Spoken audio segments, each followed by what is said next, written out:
Em cada 10 pessoas, 3 têm algum tipo de problema mental ou venham a desenvolver uma doença mental ao longo da vida. A depressão é a mais comum delas, está ligada também aos índices de suicídio, não só no Brasil, mas no mundo inteiro. Suicídio que, por sinal, é a segunda maior causa de morte entre jovens no mundo e a quarta no Brasil.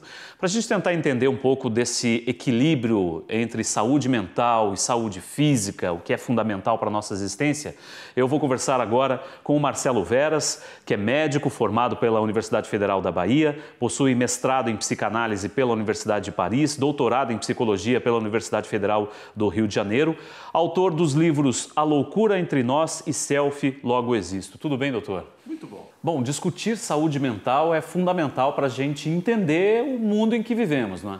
Então, eu acho que é fundamental quando a gente pensa que, por exemplo, há uma certa tendência hoje em dia a uma hiperpatologização do mal-estar. E isso a gente percebe que deixa suas incidências no modo como a gente lida com questões que são questões da vida. Então, talvez a grande dificuldade que a gente tem no mundo contemporâneo é saber até que ponto, por exemplo, num mundo em que se exige a felicidade, né? Até que ponto estamos preparados também para a frustração, para a tristeza, para o luto, que não são necessariamente doenças, elas são estados da vida.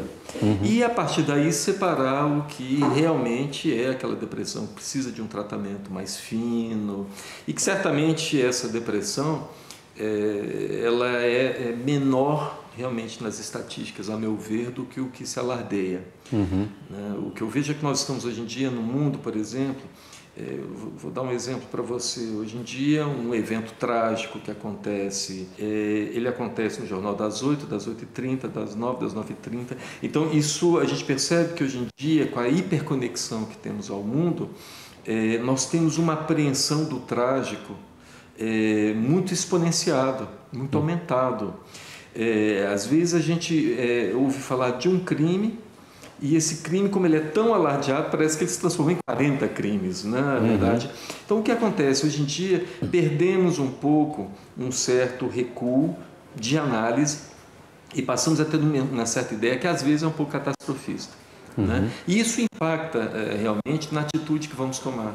Por isso que vemos hoje em dia tantas pessoas falando de depressão, tantas pessoas indo ao suicídio, e quando você espreme um pouco mais a situação, você tenta saber um pouco mais, você percebe que foi tudo construído em cima de uma realidade que talvez não seja aquela.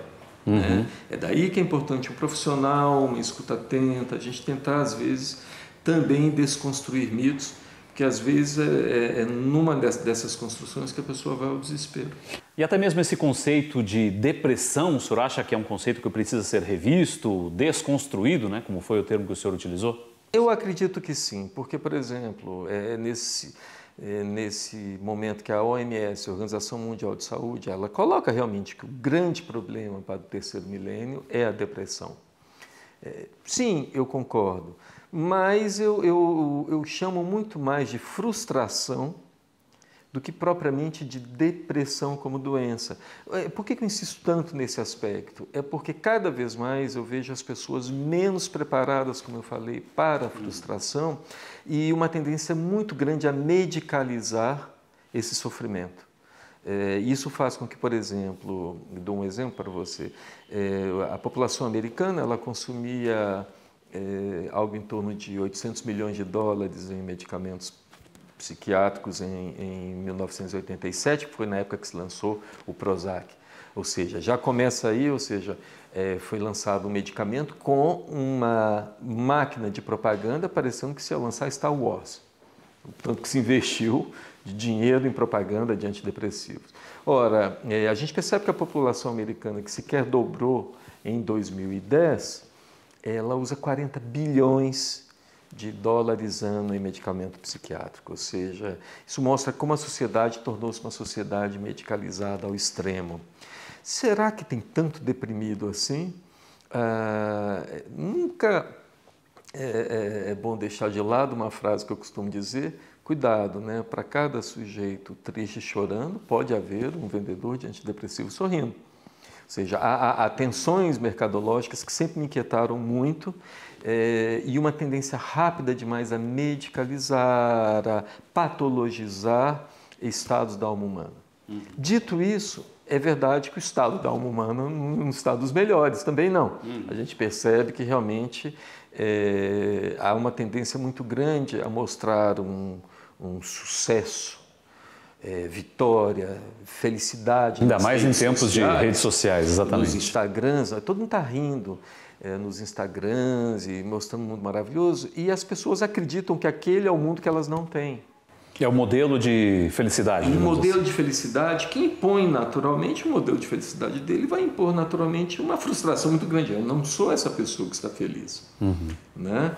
Eu costumo dizer que a vida real são as 60 fotos que não foram para o Instagram, que a gente não está tão bem na foto. Aquela que vai para o Instagram é aquela que a gente quer mostrar para os outros, mas que não é o que a gente é realmente, é o que a gente quer ser. Nós somos aquelas meia feias, meia tortas, meia gordas. Nós são essas 60 fotos. Né? E então isso vai criando uma certa ansiedade, uma expectativa. É muito preocupante realmente no mundo contemporâneo. Bom, e até o próprio Átrio dos Gentios, que foi o evento realizado pela PUC Paraná, discutiu a questão do sentido da vida. O senhor acha que é uma questão, inclusive, enigmática para muitos jovens achar o sentido da vida? Bom, eu gosto de dividir essa questão pelo menos em dois aspectos. Primeiro, que talvez as belas coisas da vida não precisam de sentido para funcionar. Por exemplo, não é preciso muito sentido para contemplar uma obra de arte, para escutar talvez uma bela música. Há uma questão estética que não passa necessariamente pelo sentido. Os grandes ordenadores do sentido clássicos eram aqueles da transmissão paterna, transmissão das tradições, né? Então o sentido da vida, quando você vinha ao mundo, você já vinha com um pacote completo. Eu vou tocar o negócio de meu pai, eu vou seguir a profissão que sonharam para mim, eu vou fazer. Ora, tudo isso foi um pouco dizimado no momento em que as tradições não estão muito em moda.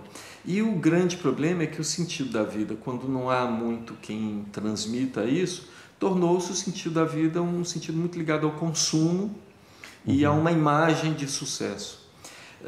Então o sentido da vida ficou muito próximo, por exemplo, de uma busca capitalista, uma busca de comprar, consumir, realizar coisas demais, quando na verdade a gente vai perceber que nada substitui no sentido da vida, às vezes a um olhar, a um estar com alguém bobamente conversando, jogando conversa fora. Ou seja, o mundo nos tornou de uma certa maneira muito utilitaristas, muito performantes, uma exigência muito grande de sucesso. Nesse último livro, né, O Self Logo Existo, eu começo a ter um texto que exatamente para provocar um pouco isso, que se chama Como Ser um Fracassado e Influenciar Pessoas. Eu vou te dizer por quê. Porque eu gosto muito de brincar, de ver livros de autoajuda, eu vou nos aeroportos, eu fico lendo assim, e assim, tem um livro, ganhe seu primeiro $1 milhão, tenha a barriga tanquinho, consiga o amor que você tem, passe no concurso da Caixa Econômica. E para cada um que passa, tem 5 mil que não passam no concurso e que se sentem derrotados. Quando, na verdade, vai ganhar $1 milhão. Então, você ficou lendo aquilo ali, eu fiquei pensando assim, nem que seja por razão mercadológica, é melhor eu dirigir meu livro e meu texto para esses 5 mil que não passam no concurso da Caixa e que ficam achando que eles são uma escória da sociedade. Quando, na verdade, nada. A vitória, essa ilusão, né, de compra, aqueles carros maravilhosos que a gente vê, aquilo ali espelha, na verdade, tudo que a gente não vai ter. Então é nesse sentido que eu digo que o sentido da vida ele tem que ser buscado em coisas menores.